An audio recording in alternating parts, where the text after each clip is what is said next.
जय श्री राधे भक्तों। त्रिया चरित्र समझना बड़ा मुश्किल है, जिसका सीधा अर्थ होता है किसी भी स्त्री के चरित्र को या स्त्री को समझना बहुत मुश्किल है।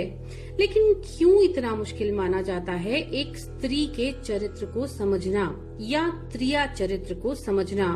क्या त्रिया चरित्र का वास्तविक अर्थ एक स्त्री का ही चरित्र है? तो चलिए देख लेते हैं। भक्तों, त्रिया चरित्रम यानी 3 प्रकार का चरित्र। 3 प्रकार के कौन से चरित्र? तो सात्विक, राजसिक और तामसिक। जब ब्रह्मांड का संचालन सुचारू रूप से चलाना हुआ तो प्रकृति ने 3 प्राकृतिक गुणों की रचना की, जो सत, रज और तम नाम से जाने जाते हैं। साथ ही इन त्रिगुणों का परिचालन हेतु त्रिदेवों की संरचना की गई। निर्माण या रचना, पालन या संहार, ये तीनों ही संचालन हेतु संतुलित रूप में अत्यंत आवश्यक हैं। त्रिगुणात्मक प्रकृति, शक्ति या बल, सात्विक अर्थात सत, राजसिक अर्थात रज तथा तामसिक अर्थात तम, तीनों श्रेणियों में विभाजित है। हिंदू वैदिक दर्शन के अनुसार संसार के प्रत्येक जीवित और निर्जीव तत्व की उत्पत्ति या जन्म इन्हीं गुणों के अधीन है। ब्रह्मांड के सुचारू संचालन हेतु इन 3 गुणों को अत्यंत अनिवार्य माना गया है और इनके बिना ब्रह्मांड का संचालन संभव ही नहीं।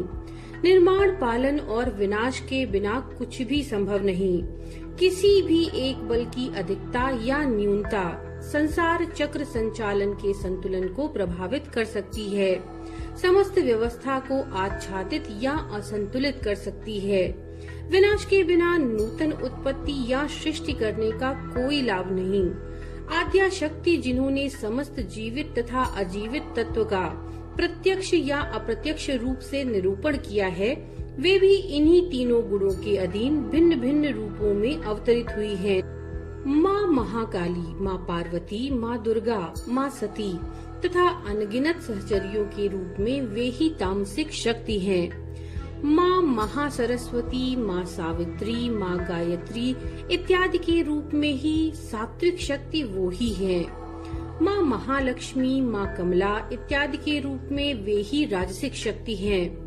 साथ ही इन देवियों के भैरव क्रमशः भगवान शिव, भगवान ब्रह्मा तथा भगवान विष्णु क्रमशः तामसिक, सात्विक और राजसिक बल से संबंधित हैं।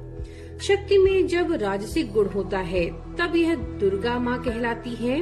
जब तमो गुण प्रखर होता है तब वे माँ काली कहलाती हैं और जब सत्व गुण का प्रभाव बढ़ जाता है तब माँ ब्रह्मचारिणी कहलाती हैं। कोई भी स्त्री इन तीनों गुणों को कभी भी धारण करने की क्षमता रखती है। इसीलिए कहा जाता है कि स्त्री को कोई भी कभी भी नहीं समझ सकता।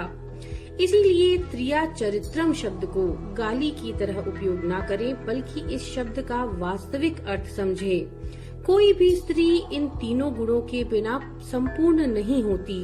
यही प्रकृति का नियम है। बस जरूरत होती है इन तीनों गुणों में सही संतुलन की। चूँकि स्त्री में चंद्र तत्व अधिक होता है, इसीलिए स्त्री इन तीनों गुणों को बहुत जल्दी धारण कर लेती है। इसीलिए वो आपकी समझ से बाहर हो जाती हैं। इसीलिए किसी भी स्त्री को समझना इतना सहज कार्य नहीं होता। तो अगली बार त्रिया चरित्रम को गलत तरीके से प्रयोग करने की जगह इसके वास्तविक अर्थ का चिंतन जरूर कीजिए।